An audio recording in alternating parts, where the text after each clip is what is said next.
Let me guess. You are sitting there right now thinking, the brain again? I've watched videos, I've read books, and I still can't remember what, of the list the hypothalamus does. Well, good news for you. Today is your lucky day because we are doing this the right way. Trust me. Here's my secret weapon. I'm going to teach you the brain, nice and clear, with visual, explanations that actually make sense. But here's the twist. We are not stopping there. After every major concept, bam, practice question. You learn something new, bam, another question. Think you got it? Bam, clinical scenario. So we are answering a whole lot of questions today. Because here's the truth. Your brain doesn't learn by just listening. It learns by using what you learn immediately, all right? Whether you're studying for your college anatomy exam, grinding for NCLEX, SATs, prepping for med school exams, or just trying to understand how, this 3-pound supercomputer in your skull actually works, this video is for you. We are going from basic anatomy all the way to application level questions that will show you up in your exams, most definitely. So what you need to do right now, grab your notes, grab your coffee. Let's turn you into a brain expert, one question at a time. If you are new here, please like and smash that subscription button. Also the notification. If you are coming back, welcome home. Let's do this. So the brain and the cranial nerves, a comprehensive review. Historically, a lot of people have already studied the brain. You know that? We are just, studying what they studied. People like Aristotle, people like Hippocrates. Aristotle, for example, believed that the brain just helps. It's like a thermal freezer that helps to cool down the blood. Hippocrates, he's the person that was correct about, how the brain is organized because he recognized its central importance to consciousness function. The brain defines what it means to be alive or dead. All right. Now, in terms of evolution, the brain has remained relatively the same. Unlike the spinal cord that has seen a lot of changes, the brain has remained relatively the same, particularly in areas like controlling vision, memory, and other motor activities. Now, as I'm talking to you, as I'm gesticulating, as I'm blinking my eyes, as I'm smiling, all these things are, brain integral functions. They're motor control, sensation, emotion, thoughts. You understand? This is what makes me a complex being. That's why one of the questions they usually ask is, which areas of your brain show the greatest evolutionary growth? Okay. Now, the brain is subdivided into 3 different regions. One is the cerebrum, another one is the cerebellum, another one is the brainstem. The cerebrum comes this way. The cerebellum is at the posterior part, that is dorsal, all right? And the brainstem is also dorsal. Now, you need to know which one is the biggest. The biggest is the cerebrum, is the biggest component of the entire brain. Why the second largest is what? Is the cerebellum, all right? But in the hind part of the brain, the cerebellum is the largest part. So remember that. Now, key features you need to know is the gyri, the sulci, the corpus callosum. Corpus callosum is very pretty and it's white, all right? It's just a thick nerve bundle, connecting the hemispheres. Later we are going to discuss fibers because it's part of the fibers. We have the commissural fibers, we have the association fibers, and also we have what? The projection fibers. All right. So we talk about the gyri, we'll talk about the sulci. Gyri are just folds on the brain surface, while sulci are the gutters in between those folds. Now, I need you to familiarize yourself with the brain. This is, if you look at this area, if you can see my mouse, you see this is the brainstem. The lowest part of the brainstem is the medulla, followed by the pons, and this is what? The midbrain, divided into the tegmentum area, that's this part, and also the tectum area, the posterior part, tectum area. So this is the brainstem. And this is the cerebrum, you see, looking like a walnut at the back. You see it? This is the continuation of the brain, that's the spinal cord. Here, this hole, there is a big hole here on the skull, that's the foramen magnum, which is where the spinal cord enters to attach itself with where? The medulla, all right? And this is cerebellum. This is cerebellum, you understand? It's the largest part in the hindbrain, but the second largest part overall. And why this area is what? Is the cerebrum. I hope that makes sense. These are the lobes of the cerebrum. We have the frontal lobe, the parietal lobe, the occipital lobe, and by the side here, you are having what? The temporal lobe. This is it here. Now, in terms of direction, coming to the front this way is known as what? Rostra, towards the front. Going back is known as what? Caudal. All right? My students always say, caudal. I have to hold my nose to pronounce it properly. So it's very, very important for you to know the relationship in terms of position. Remember, this is anatomy. Anatomy is what? Location, location, location, or structure, structure, structure. And physiology is what? The function, function, function. So we are trying to merge the anatomy and the physiology together. All right? so that, if you know it very well, that is the real thing, the normal thing. So that when you see it acting abnormally, you'll be able to know. That is what we call pathology. So pathology is abnormal functioning. Why? Anatomy and physiology is what? The normal functioning. So they may ask you, what is the relationship between the cerebrum and the cerebellum? So if they say the cerebellum is dashed, it is actually posterior. You need to know this, because when you are doing things in the clinic like brain imaging, like MRI, CT scans, you need to be able to know, oh, is this anterior? Is this posterior? Is this lateral? Is this medial? So you need to know the relationship so that you know what you are looking at. Extremely important. Now, in terms of organization, we have the gray area and the white matter. All right, the gray matter and the white matter. One thing you need to know is that it's just opposite of the spinal cord.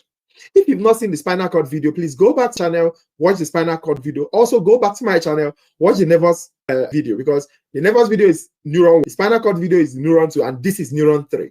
You need to understand it in sequence. I don't know if it makes sense to you. Yes.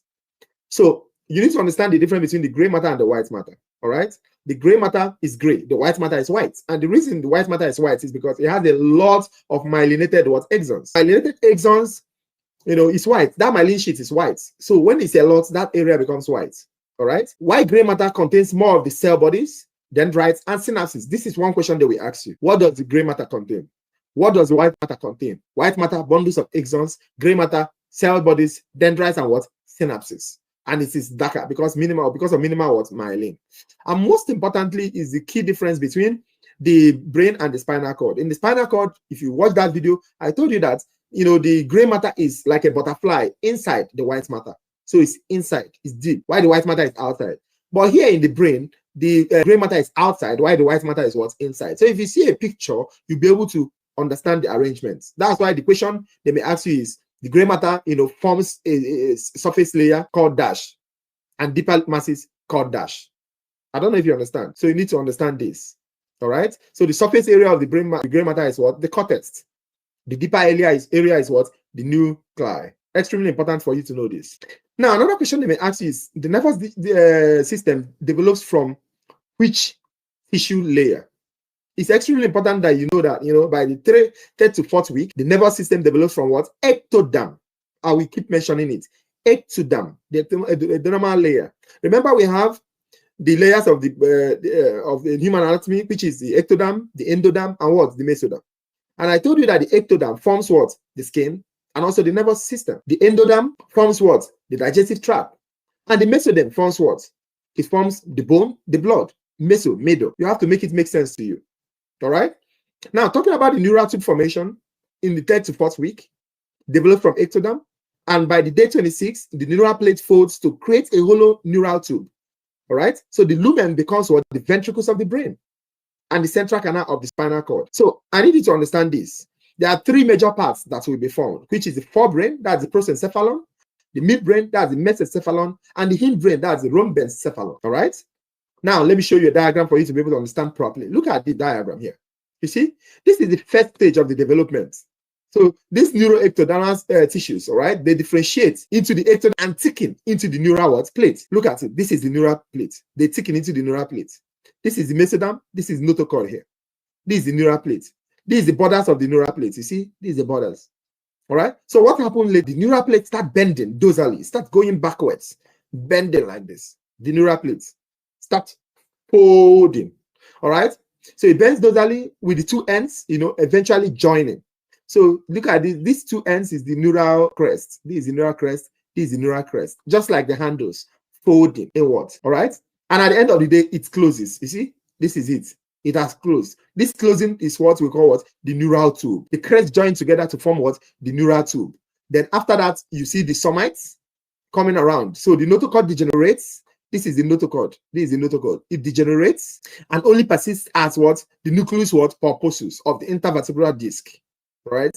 So other mesodermal cells form from it. So the notochord, other mesodermal cells form from it. All right. So the somites derived from this mesoderm. Very, very important, because this somites helps the neural tube. So at the end of the day, the brain and the spinal cord, they form from where? The neural tube into these three compartments, which I just mentioned initially, which is the prosencephalon, the mesencephalon, and the rhombencephalon. Look at it. Look at the diagram. So this is what they form. This is prosencephalon. This is mesencephalon. This is rhombencephalon.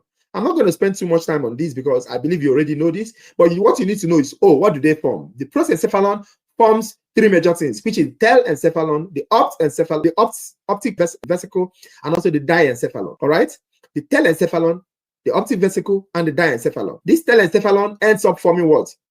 Ends up forming the brain, the cerebrum, or the forebrain, the cerebrum. Why this diencephalon ends up forming what? The ventricles of the brain, which I will show you later, where the CSF is stored before it moves out through the apertures.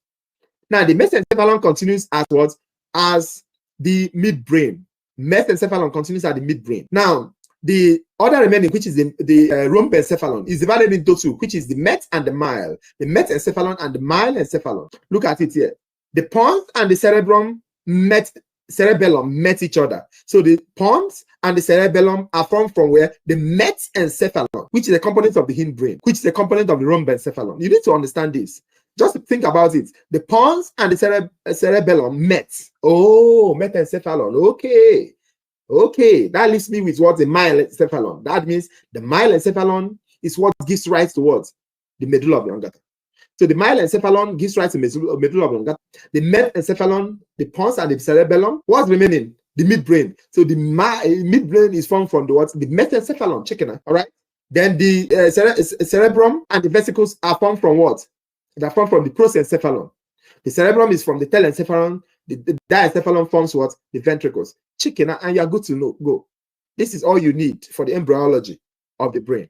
This is everything I just mentioned, explained clearly. All right. So you can pause this page and understand what happens in the week 5.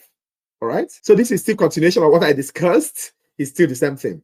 So this helps you to understand properly. All right. Now let's talk about the layers of the brain that protects the brain. That's the meninges of the brain. Also translates to the meninges in the spinal cord. So we have the dura mater, we have the arachnoid mater, and we have the pia mater.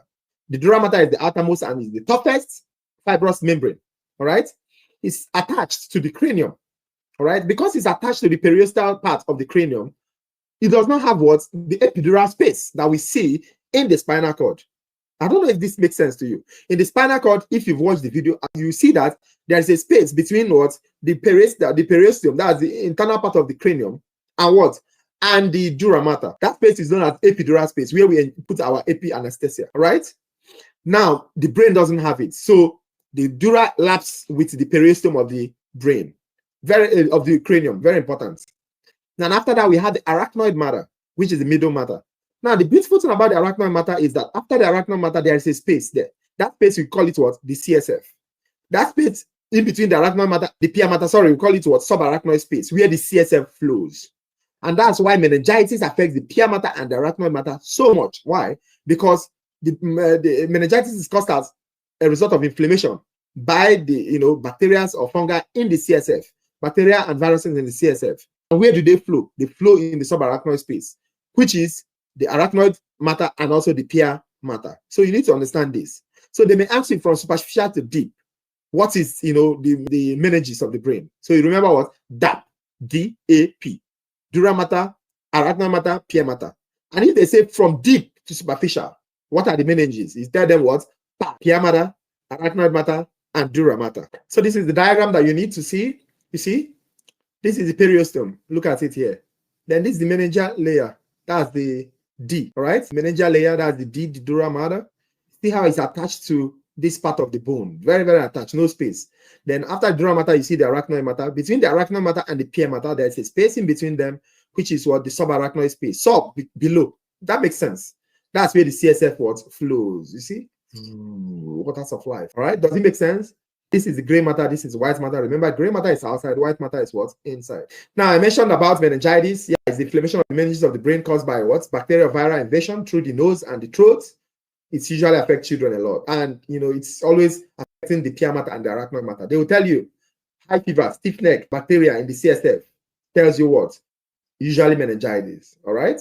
So these are the signs, clinical signs, like high fever, stiff neck, drowsiness, intense headaches, serious complication, brain swells, ventricular enlargement, hemorrhage, and even coma. All right. How do we diagnose? Lumbar puncture. You have to go below the L1, L2, probably around L3. You understand? And do spinal tap. You bring the CSF out. You culture it. We call it microscopic culture, sensitivity. You culture it. and you know which bacteria is there, so that you'll be able to know the particular microorganism to kill it with. All right. And also you see a lot of white blood cell, because white blood cell will be trying to fight that organism. So very important that you know meningitis. Now let's talk about the ventricles, the CSF. Very, very important for you to understand the ventricles and the CSF. Now the CSF is produced by the choroid plexus, right? And circulated by the epididymal cells. I told you in the last video that epididymal cells are what the epithelium of the brain, which is what the cuboidal epithelium. It helps to, support the production and also circulation of the CSF. So just imagine that in this room, inside here and inside this door is where CSF is produced. That's the choroid plexus. All right. How is it being produced? It's being produced. The choroid plexus just filters the plasma and pick what it wants. So usually, when I was teaching this in class, I compared it with production of CSF with production of urine. How? Because the efferent arteries in the afferent renal arteries flows into the glomerulus. The glomerulus filters blood, just exactly what the choroid plexus does. You see, those glomerular layers, you can think of it as the epididymal cells, but the glomerulus, think of it as the choroid. Right? It filters urine down the tube. All right, down the tube of Henle. So for the ventricles, once they are filtered, they are where in the ventricles. So think about that loop of Henle, the descending loop, the ascending loop, the PCT, the DCT. Think of those things as what? The ventricles. The Henle loop is about 4. The ventricles is also about 4. We have the 2 lateral ventricles, we have the 3rd ventricle, and we have the 4th ventricle. 2 lateral ventricles. All right? The 3rd ventricle and the 4th ventricle. Very, very important. The 3rd ventricle in diencephalon is beneath the corpus callosum. So if you know the corpus callosum, look for it beneath. You will see the 3rd ventricle. In between the 2 ventricles, the 2 lateral ventricles, we have the interventricular foramen. That's the connection. Now, after that, you see the 3rd ventricle. Then you see the aqueduct of Silvius, cerebral aqueduct of Silvius. All right? So it's in between where the 3rd ventricle and the 4th ventricle. You need to know these connections. Interventricular foramen, the cerebral aqueduct. After the cerebral aqueduct, you will now see the central canal, all right, and also the apertures. Extremely important. What is the function of the CSF? The CSF helps what? To cushion, to protect. For buoyancy, that's to reduce the brain weight, just like water carrying a ship. No matter how heavy that ship is, that water will be able to hold it in place. That's exactly what the CSF does. And also, it helps to regulate chemicals and also remove waste. They may ask you, where is the 3rd ventricle located? The 3rd ventricle is located in the diencephalon beneath the corpus callosum. You cannot forget this. While the 4th ventricle is located between the pons and the cerebellum. And the 2 lateral ventricles are in each hemisphere, the left and the right. Take 1 minute, pause this video to memorize this. Extremely important. So look at the diagram. I like looking at it from the frontal view. You see, these are the lateral ventricles, 1 and 2. In between them is the interventricular foramen. Then this is 3rd ventricle. Then after that, that's the cerebral aqueduct, extremely important. Then before you see what the 4th ventricle, you see, then this is the spinal cord down here. Then this is the central canal continuation. Extremely important. That's why the 2 places you can see CSF is the central canal and what? The arachnoid space. But how does it get to the arachnoid space from the ventricle? Yeah, something we call the apertures. It's not shown on this diagram, but we have the 2 lateral apertures and the median aperture here. So those 3 apertures are where the CSF flows out of the ventricle into the arachnoid space. Extremely important that you know that. So this is exactly what we just discussed. The production is by the choroid plexus, all right? Choroid plexus is the spongy masses of blood capillaries on the floor of each ventricle, covered by what? The epididymal cells that helps in circulation. Where do they filter from? The blood plasma. And when it goes around the body, how does it go back? How is it reabsorbed? Remember the urine? It's also reabsorbed, right? Just a little part of the urine is pushed out through the urethra to the outside world. But it's actually reabsorbed. Reabsorption happens in the nephron. So the same thing here, reabsorption happens. So what happens? The CSF, after betting everything going around the body, what does it do? It's reabsorbed by what we call arachnoid granulation or villi. These are villi that projects into the superior sagittal sinus, thereby returning the CSF into the venous circulation. Extremely important that you know this. All right. Oxygen and nutrients is not the primary function of the CSF. We have the blood supply to the brain, so it doesn't matter. The function of the main function, all right, is actually what we discussed above. What are they? 1, cushioning and protection. buoyancy, chemical regulation, and waste removal. These are the main functions. Now, there's a question that says CSF is reabsorbed by arachnoid granulation in which structure? Arachnoid granulation in which structure? You are talking about which structure? We are going to discuss it at the ending. But if you know it, put the answer in the comment section below. So look at everything I just discussed. This red thing is the arachnoid granulation. Sorry, the red thing is the choroid plexus, please. Please don't make that mistake. Then this is also the choroid plexus down here around the third and the fourth ventricle. So there's also production here of CSF. So you see how it, enters the ventricles. From the ventricles, this is the aperture I'm talking about. This is lateral aperture. It flows out of the aperture. All right. This is the median aperture. See, it flows out this way, flows out this way, bets the brain, goes around, go down here, and at the end of the day, this is what the arachnoid granulations. All right, and it flows back into the vein. Look at it here. So this arachnoid granulation is pushing into what? The superior sagittal sinus. Extremely important that you know this. Now let's talk about the blood-brain barrier. It's actually formed by the tight junctions between the endothelial cells that form the, the capillary walls. So this tight junction, they prevent things from passing through. All right. We also discussed, that it's also formed by the astrocytes. Remember, astrocyte forms also helps in formation of BBB, so that things just enter the brain freely. All right. So when they ask you what structures, create the BBB, you should be able to know what are they? The tight junctions between the endothelial cells and also the astrocytes, if it's in the option. Extremely important. And they will ask you, what are the things that can penetrate and what are the things that cannot penetrate? Things that can penetrate, like what? The glucose, right? Because it's primary fuel. Also oxygen, essential for metabolism. All right, very, very important. And also we have some small lipid materials, but you will definitely see glucose and oxygen in your options. So bear this in mind, because this is a critical question. What are the things that have limited permeability, or the things that does not permeate at all? Things like the blood cells, red blood cell, white blood cell, platelets, most antibiotics, urea, creatinine, and also what? Large molecules. Extremely important that you know this. Just like the things that are able to be filtered in, the things that are also filtered in the nephron. Extremely important when you're talking about the glomerulus. Okay, so I want you to also look at this diagram so that you familiarize yourself properly with everything we've been discussing about. You see the beautiful corpus callosum. This is it. It's white here. Below it, you see what? Below it, you see something that looks like what? Coffee. All right. This is the thalamus. Below the thalamus, you see the hypothalamus. All right. Then after that, what do you see? You see this is the optic chiasma, and this is the pituitary. This is the pituitary here. You see, this is the pituitary. And this is the pineal body. You see, this is the pineal body. I'll tell you where it's located. All right. And above the corpus callosum, you see the cingulate gyrus. Extremely important. It's not labeled here, but it's there. All right. And this is the brainstem. This is cerebellum. This is cerebrum. This is the cerebrum. All right.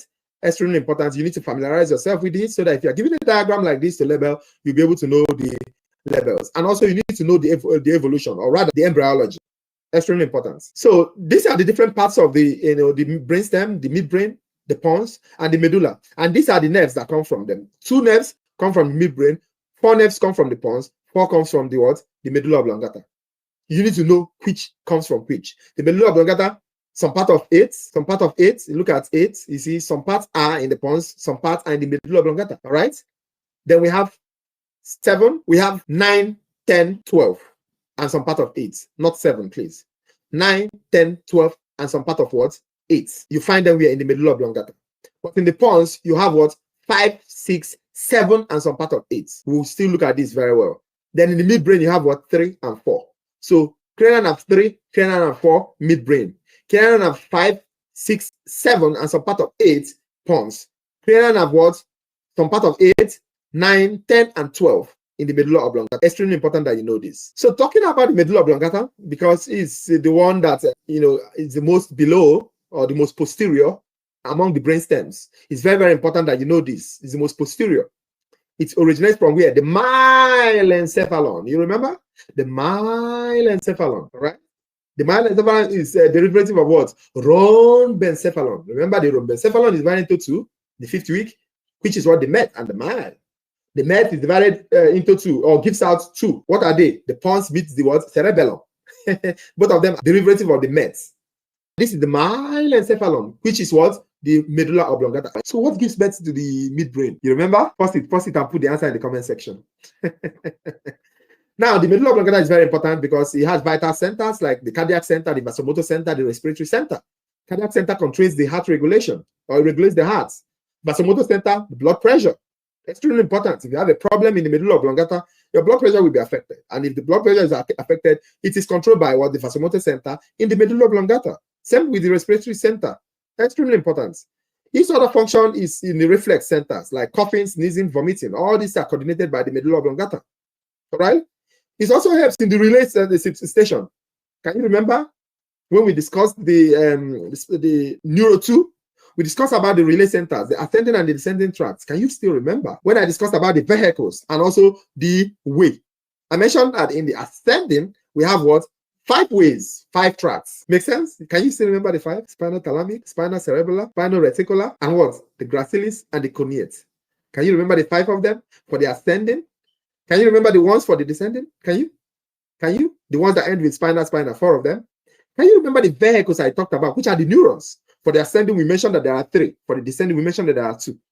What are the 3? First order, second order, third order. What are the 2? Upper motor neuron, lower motor neuron. Pay attention. This is extremely important. You need to catch this because these are your questions. They will ask you questions like what? Where are the cardiac, vasomotor, and the respiratory center found? All right? Remember to pick medulla oblongata. They may ask you, what helps in the reflex centers for coughing, sneezing, and vomiting? Medulla oblongata. The relay station for ascending and descending tracts? Medulla oblongata. What contains the cranial nerve 8, 9, 10, and 12? Medulla oblongata. You cannot forget this. Now, when we do a cross-section of the medulla, this is a cross-section of medulla. You see the medulla. One of the things that, helps you to recognize the medulla is this stuff that looks like intestine. We call it what? The inferior olivary nucleus. If you can remember this, you are good to go. This reticular fiber this is also reticular fiber, but mind you, reticular fiber is in every part of the brainstem. Here, here, here. It's in every part of the brainstem. So the major thing for you to recognize this image that, oh, this is medulla oblongata, is this inferior olivary nucleus. That's the olive, because it's only found where? In the medulla oblongata. Extremely important for you to know this.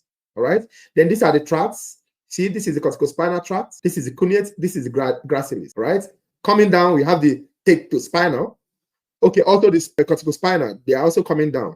All right. But going up, we have the cuneate, we have the gracilis. Extremely important that you know this. Now let's talk about the pons. Pons. Usually when we talk about the pons, some people say pons, P-A-W-N. Not that kind of pon. All right. This is P-O-N. All right. This is part of the brainstem, the middle part of the brainstem.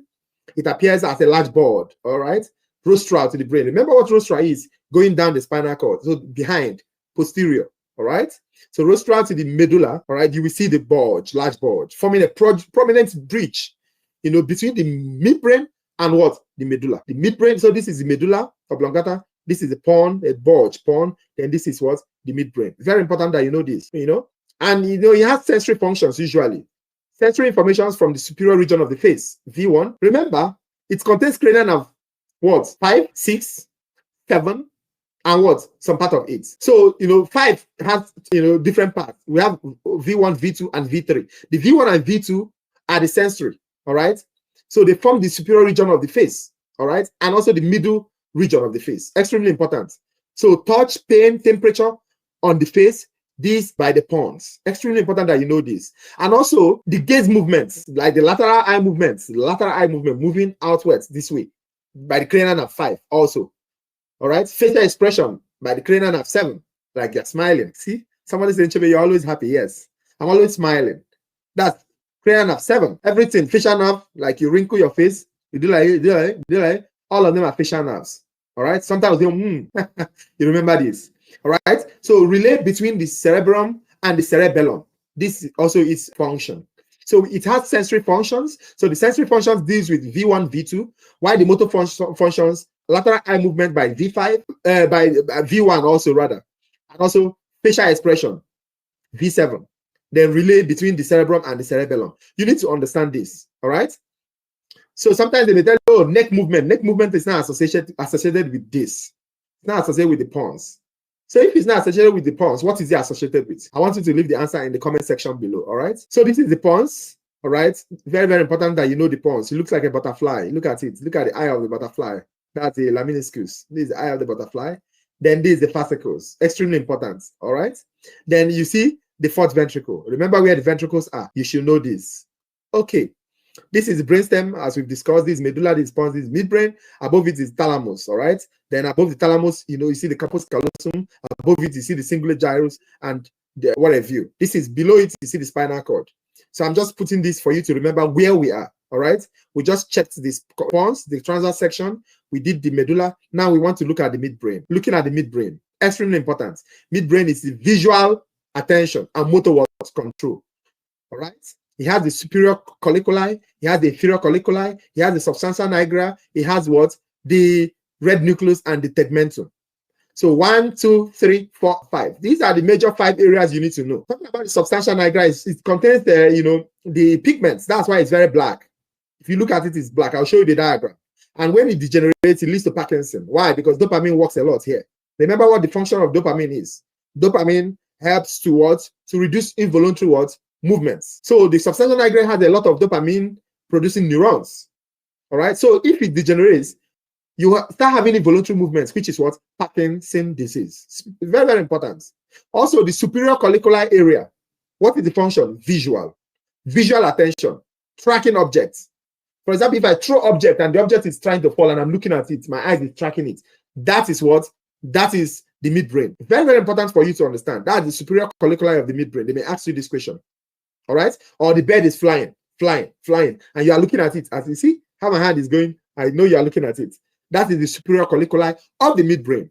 Very important. So what about the inferior colliculi? Inferior colliculi is for audio information. It helps to localize sound. Like somebody calls my name, Nchebe, I turn. Somebody is calling me. I know that it is from this direction. That is what? Inferior colliculi. Then we have the red nucleus and the tegmentum. Both of them are together. The red nucleus, all right? They are involved in motor coordination and unconscious regulation of muscle tone. Maybe you are sleeping. Somebody lifts your hand. You remove your hand immediately. All right? You don't know. It's unconscious. But that is what? The red nucleus and the tegmentum. Very, very important. So this is the cross-section of the midbrain. You see? This is the red nucleus. Everybody will know. Immediately you see the red, you know this is the red nucleus. So if you see the diagram like this, you see a black, you see a red, automatically just know that this is definitely what? The brainstem. So if you can identify the brainstem and you can identify what? The medulla with the olives, you automatically know any other brainstem that you see is a pond. Simple. It looks like even a butterfly, more than all these other ones. So this is the black. This black area is the substantia nigra. You understand? It's very pigmented. That's why it's black. And also, it had a lot of receptors for dopamine. Okay. Now, the reticular formation. Extremely important. It's just a web of gray matter. All right. It's found everywhere in the brainstem. I mentioned this already. Found in the medulla, the pons, the midbrain. What is this function? Because it's found everywhere, it controls virtually everything. Consciousness, alertness, filter sensory inputs, regulate sleep and wake cycles, maintain muscle tone. Now, when you hear sleep and wake cycles, all right, or you hear, what are you thinking? The clock of the body. Please, you are not thinking the reticular formation. Instead, you are thinking what? The hypothalamus. Which area in the hypothalamus? The suprachiasmatic nuclei of the hypothalamus. There are a lot of different nuclei of the hypothalamus and also the thalamus. But for this time around, the one that you need to know very much is the suprachiasmatic. I remember it because of this sleep wake. They tell you the suprachiasmatic, it is the alarm, the clock. It controls the circadian rhythm. All right. For example, Nigeria right now is 6 hours ahead of the US. So if I go to Nigeria right now, it's already midnight. But here in the US, it's just 6:18 p.m. All right. So if I go to Nigeria by now, I'm feeling sleepy. I'm not supposed to be feeling sleepy, but I'll be feeling sleepy. Why? Because of your body is thinking that you are in the US. This is controlled by the suprachiasmatic nucleus of the hypothalamus. So back to the gray matter, that's the reticular formation. It just supports all these activities and relays those information. If clinically significant, very, very clinically significant, because if there's an injury in the reticular formation, the person will have irreversible coma. You can't reverse the person. That's why you see some people have coma for 20 years before the family gives up and pulls the plug. All right. So it's very, very important for consciousness. You are conscious because of your reticular formation. Remember, reticular fibers. That's what makes you conscious. Now, talking about the cerebellum, let's talk about each and every one of them. Cerebellum is the largest part of the hindbrain. I keep mentioning this. Largest part of the hindbrain. Contains 50% of all brain neurons, but occupies only what? 10% of brain volume. 50% of all brain neurons, 10% of what? Brain volume. All right. So it has a very strong, extraordinary cellular density. Something you need to know. Its primary function is in motor coordination and balance and equilibrium. All right. For you to fine-tune movement, maybe somebody that is dancing, somebody that is playing soccer, those fine-tuning movements motor learning. That is the function of what? Cerebellum. Clinically, if you have a problem with cerebellum, you have loss of what? Equilibrium. You see, person will be falling like a drunk person. You know, alcohol affects your cerebellum. All right. The person will not have what? A definite clear movement because of cerebral lesion. And sometimes patients we have attacks that are inability to walk. How can you walk? That's why if the police catch you with taking alcohol, they tell you to walk on a straight line. You can't walk because at that moment your cerebellum is dulled. All right. So you'll be walking cathetic. All right. There will be attacks there. You cannot maintain balance. You cannot even perform smooth activities like writing. You see how I do this? I want to pull. This is very smooth activity. You can't do it because your hand is shaking. It's shaking. You all understand? So they may ask you what is the largest part of the hindbrain. You should be able to know that. All right. Now there's a part in the cerebellum that you need to know, which is the arbovator. Arbovator is very distinctive. If you look at the cerebellum, you see something like looks like a leaf or branches in the cerebellum. It's white. That is the arbovator. Always remember this. They'll tell you in which structure is the arbovator found. This arbovator is found where they are in the cerebellum. So the cerebellum white matter, tree-like looking, is what? The arbovator. Look at this diagram. This is a real diagram. Look at it. This is the arbovator. You see, this is cerebellum. You see these white areas that looks like 3 branches. This is the arbovator. All right. Now remember that we divided the brain into 3 initially, or from the biology: the prosencephalon, the diencephalon, and what? The prosencephalon, the mesencephalon, and the rhombencephalon. Rather, the prosencephalon is divided into 2: the diencephalon and the telencephalon. Right. Now this is diencephalon. This is the origin. The diencephalon embryonic vesicle gives rise to what? The thalamus, the hypothalamus, and the epithalamus. No cranial nerves are associated with these structures. They will ask you a question: thalamus, hypothalamus, and epithalamus derive from which embryonic structure? Diencephalon. Don't forget that. The thalamus is sensory relay station. Hypothalamus is for homeostatic control, and the epithalamus contains what? The pineal gland. These questions they will ask you. They will tell you the hypothalamus helps to do what? Homeostatic control. Chicken, and you're good to go. The thalamus helps to do what? Sensory relay station. You are good to go. The epithalamus contains pineal gland. These are the things you need to know. Where they developed diencephalon. You don't need to know anything else other than this. Okay, maybe you need to know more. The thalamus, as we say, is the sensory relay station, right? Is the gateway for consciousness, mind you. So because nearly every somatosensory input to the cerebrum passes through the thalamus. Remember when I was showing you the upper motor rather the ascending tract. When I was showing the ascending tract, boom, up like this. All of them they had to stop at where? The thalamus. Extremely important that you know this. Why? Because it's the sensory relay processing center. Sensory means that it is going up. Remember, the efferents, all of them pass the thalamus. They're from the thalamus to the cortex. Very, very important. So what are the information it processes? Touch, pressure, pain. Visual information, all right? Auditory information, motor information from where? The cerebellum and the basal nuclei. Very specific. Functions, filters, processes, relays, sensory what? Information. Sensory information to the appropriate area of the cerebral cortex. So the second motor neuron, or the second sensory rather, the second order, stopped at the thalamus. Then the third order picked from the thalamus to where? The specific area in the brain cortex, cerebral cortex. This is what you need to know. This is what helps you in consciousness and alertness. So they will ask you, nearly all somatosensory inputs passes through which region? Nearly all somatosensory inputs passes through which region? All of them passes through the thalamus. Touch, pressure, temperature, pain, thalamus. Visual, thalamus. Auditory, thalamus. Motor, thalamus. Bear in mind all these things, all right? They will ask you, which part of the brain regulates sex drive? Temperature, water intake. That is the hypothalamus. That place, the hypothalamus maintains homeostatic what? Control. Homeostatic control center. It's a master regulator. Makes you want to have sex. Makes you not to have sex. Changes your body temperature. You have fever, it raises your body. You have infection, it raises your body temperature up. So you start having fever. You're hungry, it makes you need food, it makes you hungry. You are dehydrated, it makes you thirsty. So, and also it links the nervous and the endocrine system. All right. Remember, it produces oxytocin. It produces what? Vasopressin that helps in regulating water. And it stores them in the posterior pituitary. And in the anterior pituitary, it doesn't really store anything there. Instead, it produces about, a lot of hormone, about around 6 hormones that it helps to trigger the activity of the pituitary. Extremely important. So it has autonomic functions, temperature regulation, hunger, taste, sleep, weakness, emotional responses. Endocrine system, it regulates a lot of things, which you can go to my endocrine video and you will understand. So remember the question, which part regulates sex drive, temperature, and all those things? Remember the hypothalamus. What will they ask you about the epithalamus? The only thing they will ask about is the pineal gland. What's the function of the pineal gland? Pineal gland secretes what? Melatonin, which helps you to maintain sleep, circadian rhythms. That's why you see some people that don't sleep, will give them melatonin in the clinic. Now let's talk about the cerebrum. These are the major lobes of the cerebrum. You see, we have the frontal lobe. This is the frontal lobe. We have the parietal lobe. This is the parietal lobe. You see. Then we have the occipital lobe at the back. Then we have the temporal lobe here. Now, if you open it up, you will see the insula, which helps for taste, pain, visceral sensation, consciousness, emotions, and empathy, cardiovascular, homeostasis.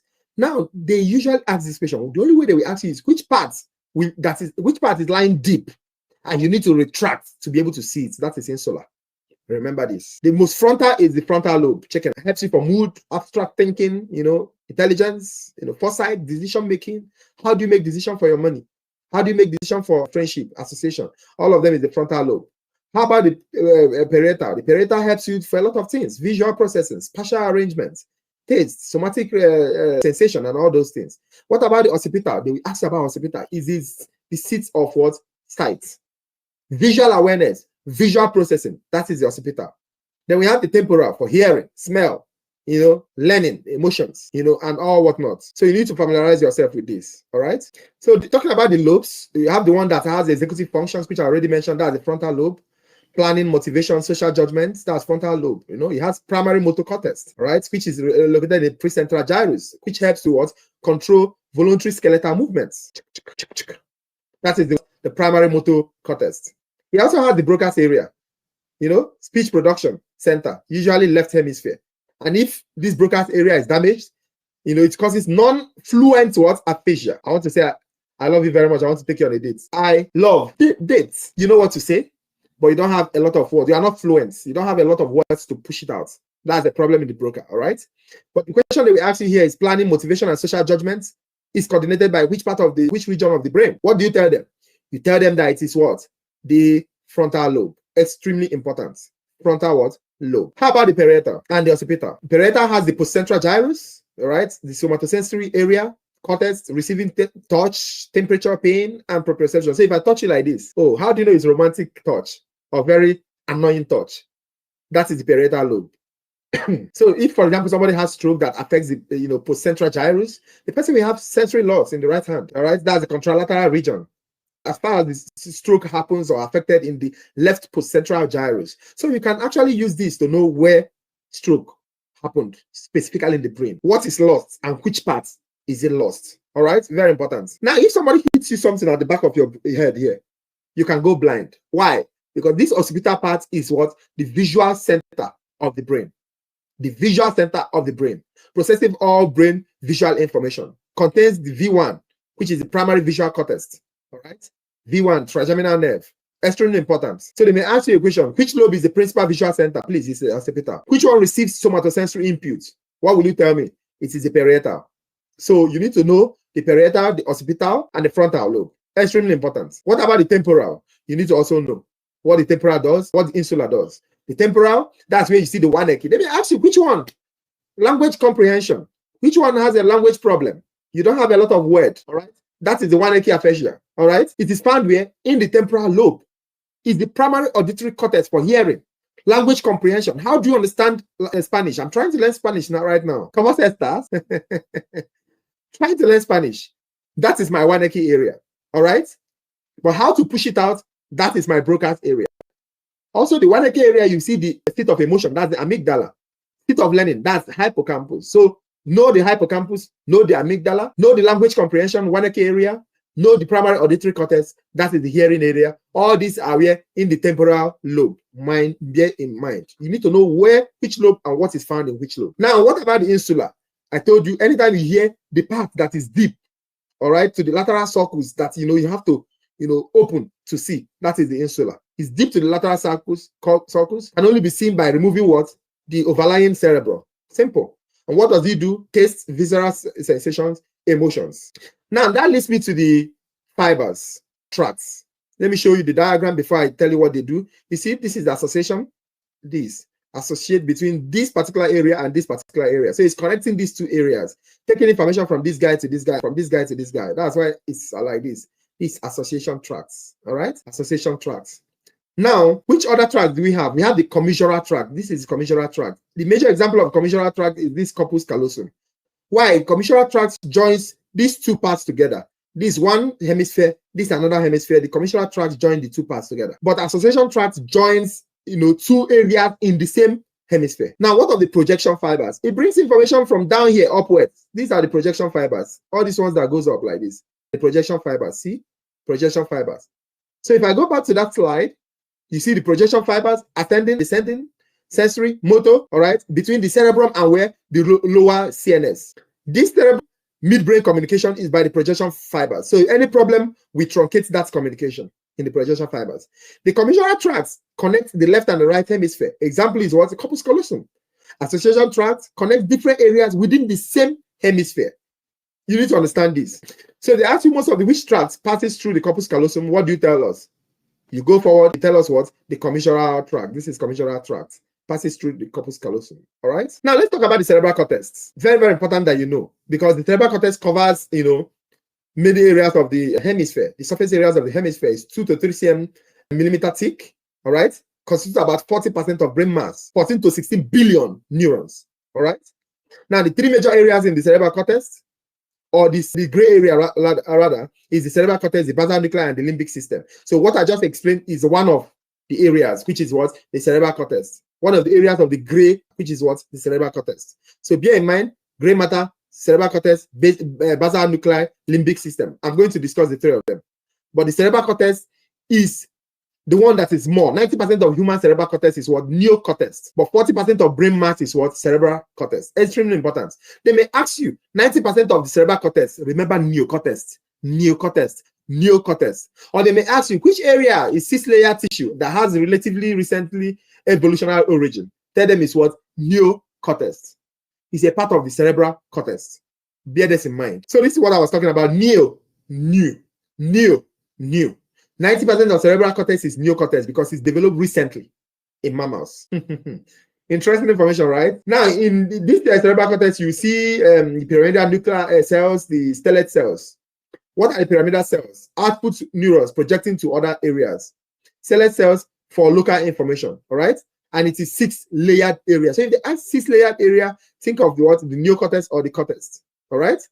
Why is 90% called neocortex?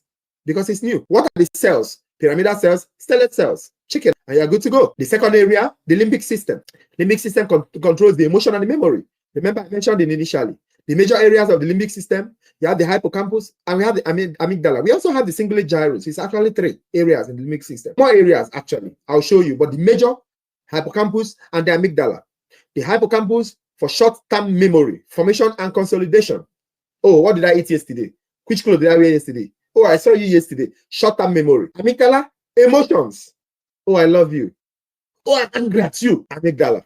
All right. So if they ask you, amygdala, tell them amygdala is for seat of emotion. Hippocampus, seat of memory. Usually short-term memory.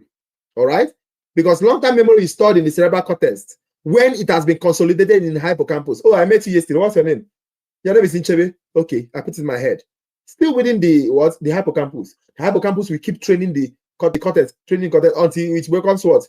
Becomes consolidated in the cerebral cortex as a long-term memory. So the structure of the hippocampus and the amygdala, you should understand what it means. All right. So this is the limbic system. This is hippocampus. Do you see the hippocampus? Do you see the amygdala? This is thalamus as well. This is hypothalamus. All right. Now this is corpus callosum. This is basal ganglia. All right. This is the limbic system. Extremely important that you know it and you know what they coordinates. All right. We've talked about the hypothalamus. We talked about the thalamus, which regulates sleep and also consciousness. Then this is the hippocampus for memory. It's usually short-term memory. This is amygdala. All right. Or how you feel. Love, hate, and all those things. Then this is the basal ganglia, which controls movements, learning, and habits and emotion. All right.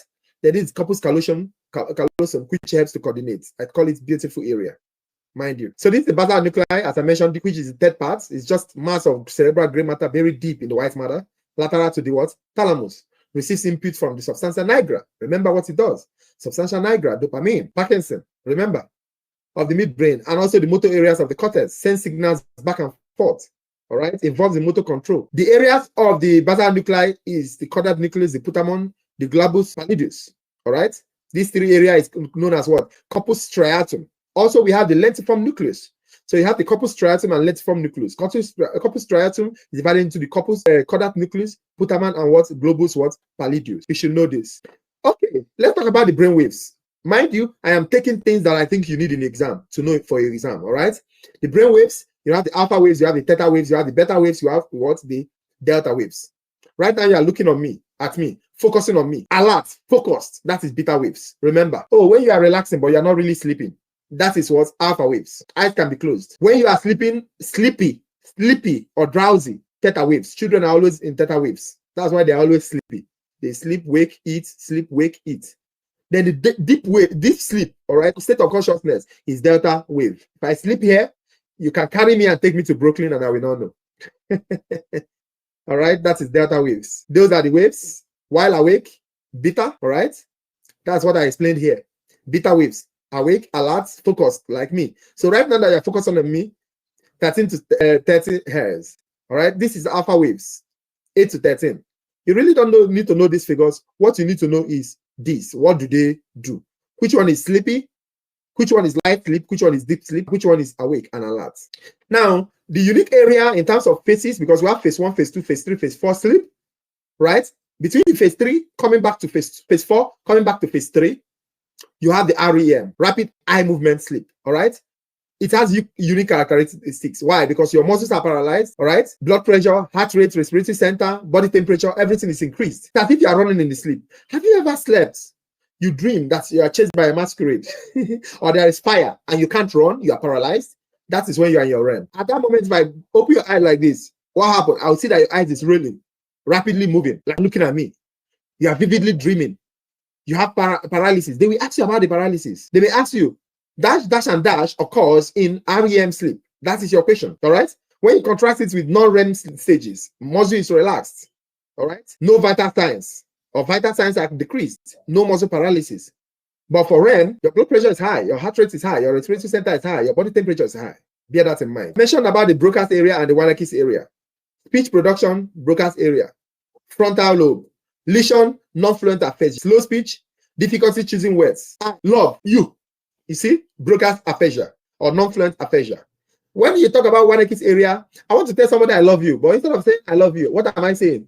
Oh, you. Yesterday, you came here, you ate food, you ate rice, you ate beans. Yes, your mother loves you. You grow up in Nigeria, blah, blah, blah, blah. You're saying a lot of things. You are fluent, excessive speech, but you're not making sense. Wernicke, where is Wernicke found? Temporal area, all right? Temporal lobe, rather. That's language comprehension. Broca's is where? Frontal lobe, speech production, mind you. So they may ask you, non-fluent aphasia results from which lesion, or results from lesion in which area?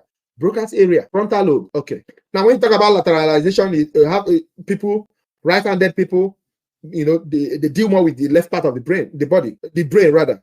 Right-handed, left part of the brain. Left-handed, right part of the brain. It has percentage anyway. But right now, that's not important. So this is what I was talking about. This is the prefrontal cortex. This is where the Broca's area is. That's why we say Broca's area is where? In the frontal lobe. All right? Look back. What do you see? You see the Wernicke's area. This is the Wernicke's area. All right? Where is it? It's where? In the temporal region. Look at it.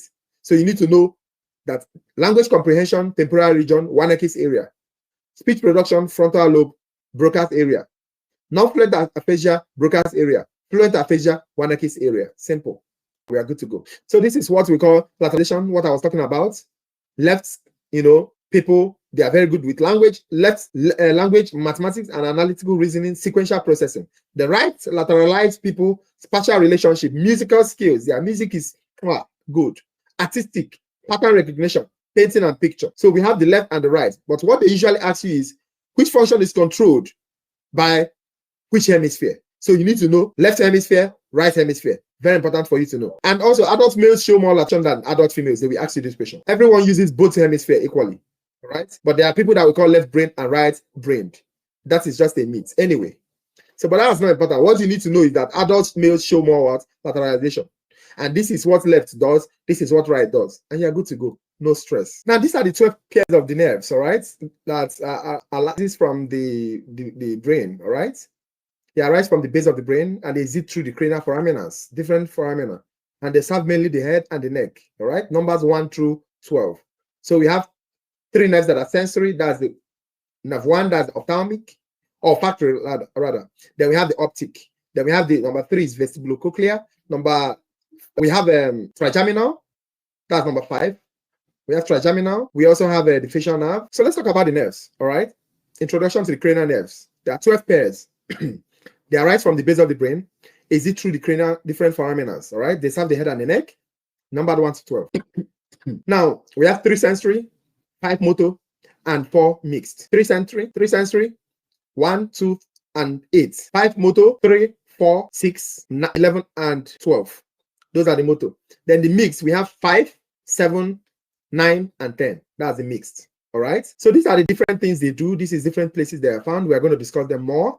These are the different things. You can pause this, zoom it, and look at this diagram properly so that you see if they are sensory or motor. But how do you know if it's sensory or motor? Why not just use this mnemonics? Some say money matters, but my brother says big brain matters most. So anyone that is S means what? Sensory. Is what? Motor. Then B is both.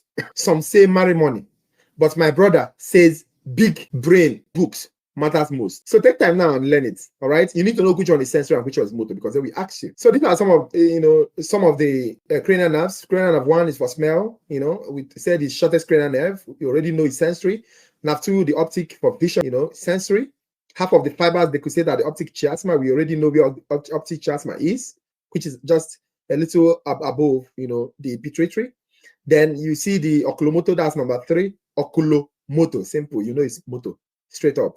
Most movements, pupil constriction, accommodation, and also pathway for looking cross-eyed at tip of your nose. Like you, my eyes. Let me bring my eyes close. Cross-eyed at the tip of your nose.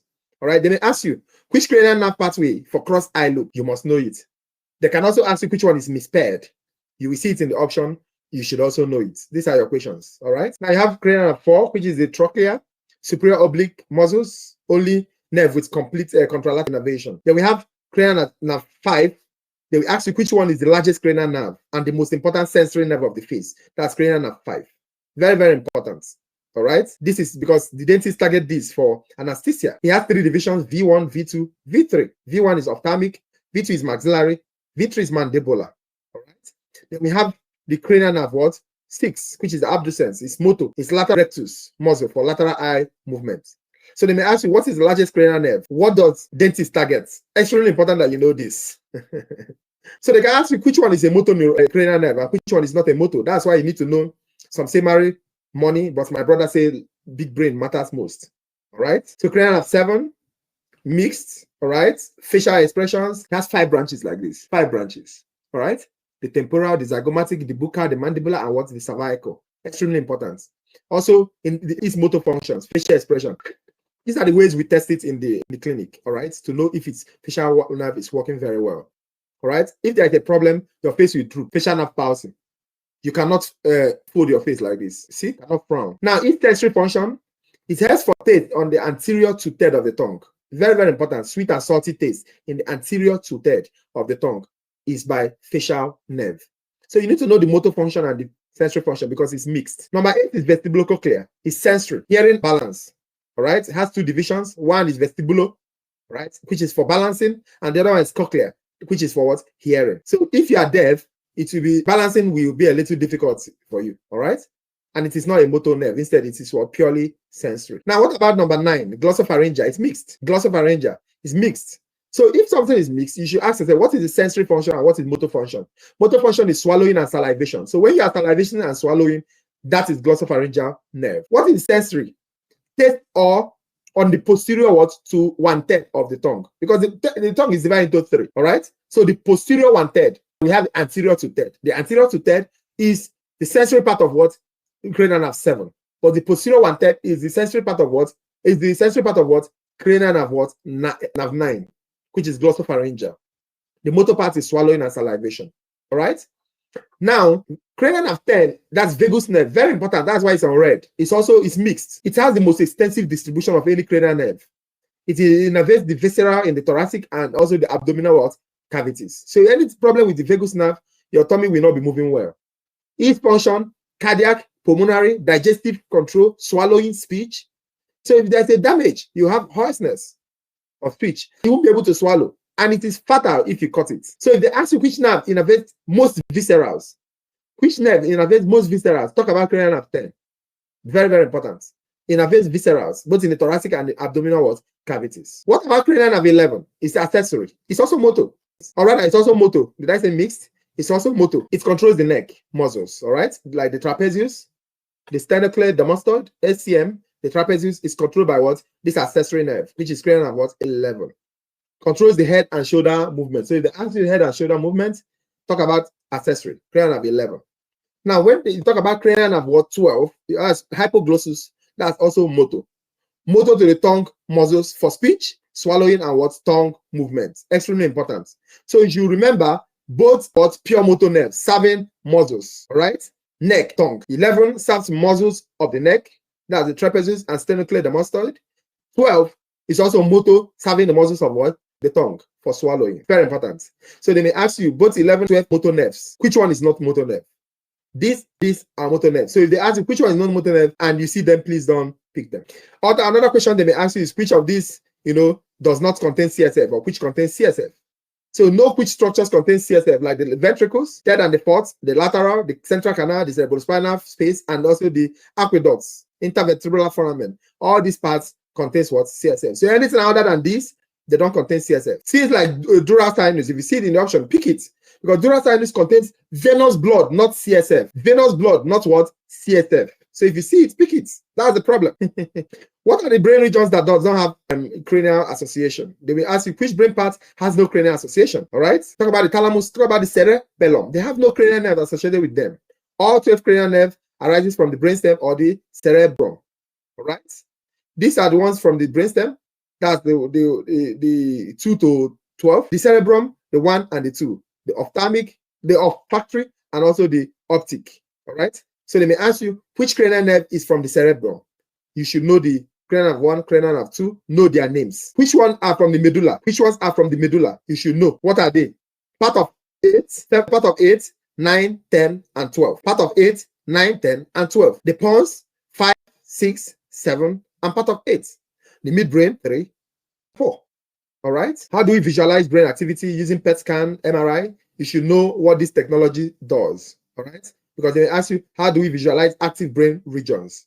Talk about PET scan, that's positron emission tomography, which reduces radioactive glucose to show, metabolically active brain areas that light up. All right?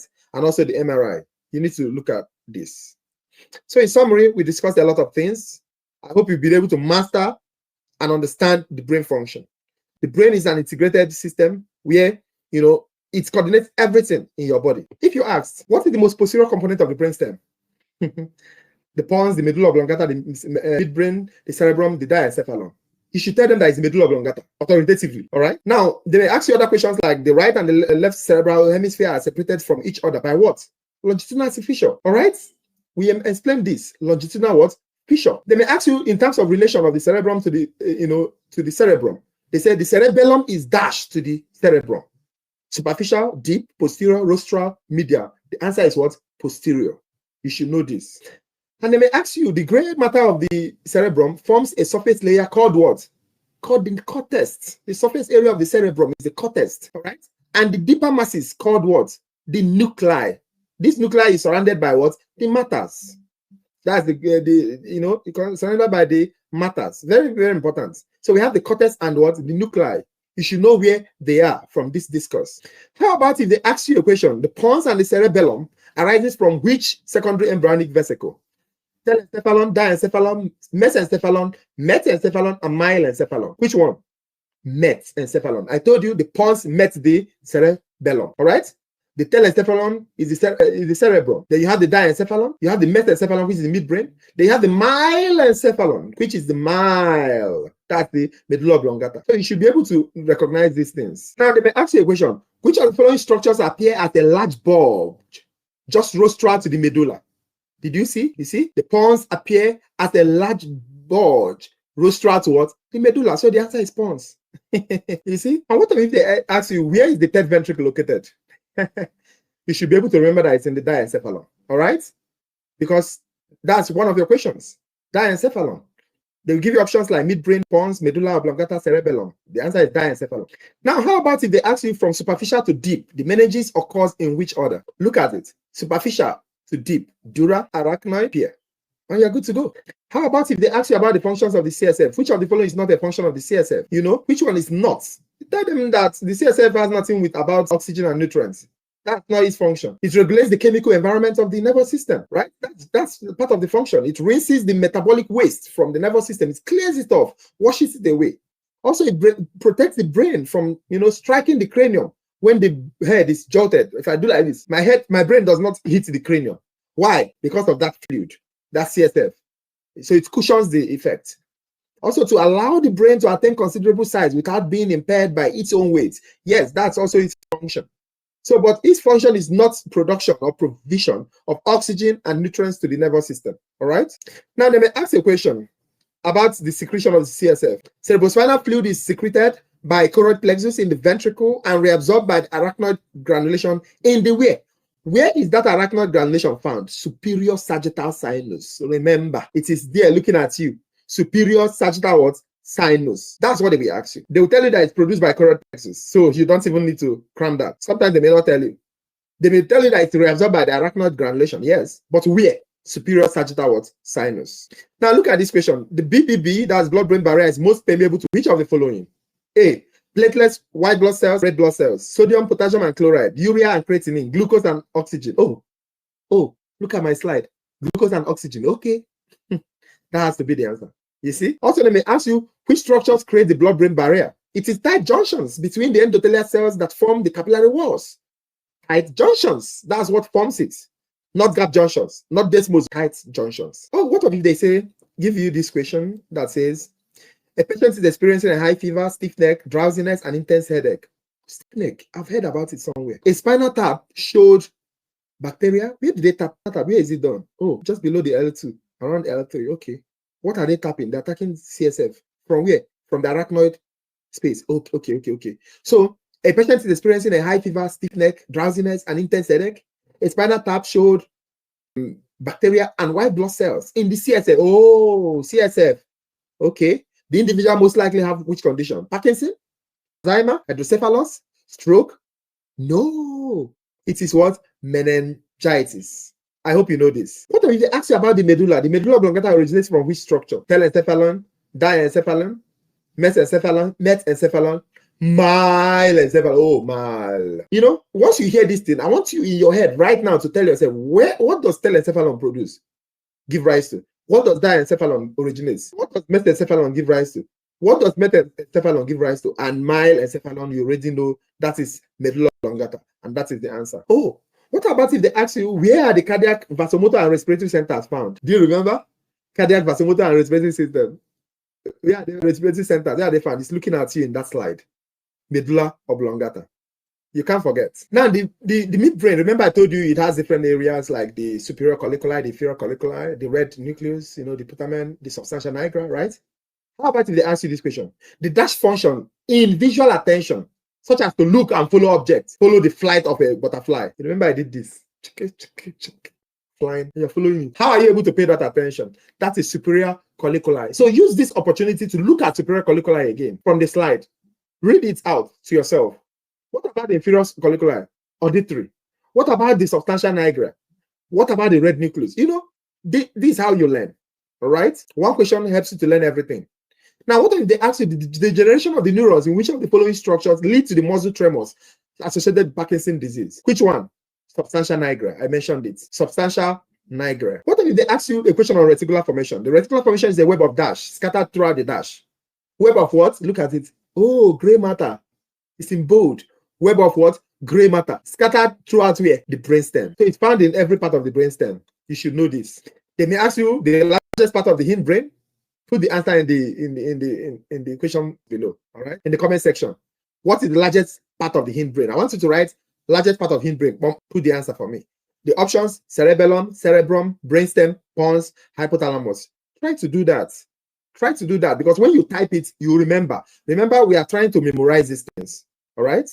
For your exam, because this is recap. What if they ask you loss of equilibrium and motor coordination would most likely be related to a lesion in which structure? Maintenance of balance and equilibrium. Is that not cerebellum? Oh, yes, it's cerebellum. Oh, it's cerebellum. Because they give you options like what? Pons, limbic system, pituitary, medulla oblongata, cerebellum. Close your eyes and say it. What about the arbor In which structure is the arbor found? Left cerebral hemisphere, tegmentum in the midbrain, cerebellum, reticular formation, diencephalon. I want you to put the answer for me in the comment section. Write arbor, put the answer. All right. Make sure you do it. Don't just say, okay, I know it, and continue. No. What you're able to reproduce, either you say or you write or you type, is exactly what you know. So sometimes, even if you see this answer is glaring at you, put it in the comment section. What about if they ask you this question? There are no cranial nerves associated with each part of the brain. Thalamus, medulla oblongata, midbrain, cerebellum, pons. What's the answer? Oh, you guessed right. You guessed right. Thalamus, cerebellum. Here, you see cerebellum. Please choose cerebellum, all right? If you see thalamus, you see cerebellum, choose cerebellum. Very, very important that you know that. There are no cranial nerves associated with which part of the brain. Because some texts will tell you thalamus is also involved, but universally, cerebellum. Do you remember what the pons does? Which of the following is not associated with the pons? We have the sensory information from the middle region of the face, yes. Sensory information from the inferior region of the face, yes. Sensory information from the superior region of the face, yes. Lateral eye movement, yes. Neck movement, no. No. What are the major derivative components of the diencephalon? The thalamus, hypothalamus, and epithalamus are derivatives of which embryonic structure? Diencephalon. They will give you this question. They'll tell you telencephalon, mesencephalon, metencephalon, myelencephalon. They're just playing with you. It is diencephalon. Thalamus, hypothalamus, epithalamus. That's why it's projected there on the slide. There are other questions they can ask you about the thalamus, like the sensory relay activities. All right, they can say nearly all the somatosensory input to the cerebellum passes by which way of synapses in which of the region of the brain. They'll tell you hypothalamus, epithalamus, cerebellum, reticular formation, thalamus. All of them passes through the thalamus. You should always, as far as somatosensory, it passes through the thalamus. There's no two ways about this. Do you remember the function of the hypothalamus? Sex drive, body temperature, food, water intake are regulated by which part of the brain? You still remember it's hypothalamus? You still remember which particular part of the hypothalamus, helps you to, for the circadian rhythm, waking, sleeping, which particular area? I told you it's the suprachiasmatic nucleus. Suprachiasmatic nucleus. All right? And if they ask you which area produces what? The pineal gland. The pineal gland is part of which larger region of the brain? It is what? The epithalamus. Remember that. How about if they ask you for planning, motivation, social judgment? Which area? That's executive functions. Where? The frontal lobe. Extremely important that you know this. What if they ask you which of the following is correct regarding the occipital lobe? It is chiefly concerned with mood, memory, and emotions. To be talking about limbic system. It is the primary site for receiving and interpreting signals from the general senses. Nah. It's concerned with voluntary motor function. Nah. Is it likely to play a role in understanding spoken language? No. It is the principal visual. Oh, yes. Remember I said, if I hit you at the back of your head, you go blind. That it is the principal visual center of the brain. All right. How about if they ask you which lobe is deep to the lateral sulcus and can only be seen by removing some of the overlying cerebrum? What is your answer? Option: frontal lobe, occipital lobe, parietal lobe, temporal lobe, insular. I want you to put the answer in the comment section below. Tell me deep lateral sulcus. Put your answer after that so that I will know what you're answering. All right. Do you remember when I talked about tracts? The great majority of which tract passes through the corpus callosum? Can you remember? Which one passes through the corpus callosum? Commissural tract. Check it out. So you should take the opportunity to know what others does. Most gray matter of the cerebrum is located in which region? Is it the neocortex? Is it reticular formation? Is it limbic system? Is it basal nuclei? Is it substantia nigra? You should remember it's neocortex. I mentioned the neocortex or neocortex. This is it. Neocortex. Now, where are the hippocampus and the amygdala found? Limbic system. Look at it. What is their function? You should be able to know that. All right. A predominance of which waves in the electroencephalogram might indicate that a person is physically and mentally relaxed. Which one? Physically and mentally relaxed. Is it alpha? Is it beta? Is it theta? Is it delta? Is it gamma? You should know what each and every one of them does. All right. Which of the following occurs during rapid eye movement sleep? The muscles relax, the body temperature, blood pressure, heart rate, and respiratory rate falls. Falls? No, it can be. The muscles are relaxed, it can be the answer. So I'm not even reading it. If a person falls into light sleep, it's impossible. A person begins to relax and feels drowsy, nah. The muscles are paralyzed, yes. Yes. Body temperature, blood pressure, heart rate increased, yes. Has to be the answer. Short-term memory is associated with dash, whereas long-term memory is associated with dash. Do you remember what I told you? Hippocampus, short-term, cerebral cortex, long-term, all right? So if I destroy somebody's amygdala, where will it affect? Will it affect the memory, awareness of objects, recognition, identification of objects, expression of emotional feelings and cognition? Answer is expression of what? Emotional. And that's how you master the brain. Good, right? Look at you. You didn't just passively watch, you actively learned. You know, you answer questions, you thought critically, you apply concepts. That's how you master anatomy. That's how you master the brain. That's how knowledge sticks. So here's your homework. Yeah, I said home. Go test yourself. Pull up some practice questions. Quiz your study buddy, right? Go to ChatGPT. Put in the slides and tell it to generate questions for you. Close your eyes and see how much you can recall from what I said. Test yourself. That's where the real magic happens. Watch this video 2, 3, 4 times. All right? I want to know people that came to the end of this video. If you watch this video to the end, then you are listening to what I'm saying right now. I want you to go to the comment section and type, I read every single one. I read every single one. I read every single one. That's what I want you to do at the comment section. If I see it, I'll know that you watched from beginning to end. But if you don't say anything, I'll know that you didn't watch from beginning to end because you didn't hear what I just said. And please, if you are not subscribed yet, what are you waiting for? We've got more anatomy and physiology and NCLEX prep coming your way. So what are you waiting for? Also, send to your friends. Click the notification bell so that when I go live, you'll be able to know I go live almost every week. All right, for different topics, maths, chemistry, biology, anatomy, microbiology, pathology. I go live almost every week. So put on the notification bell so that you will be able to know when I go live. Now, go and ace that exam, all right? I believe in you. See you in the next video.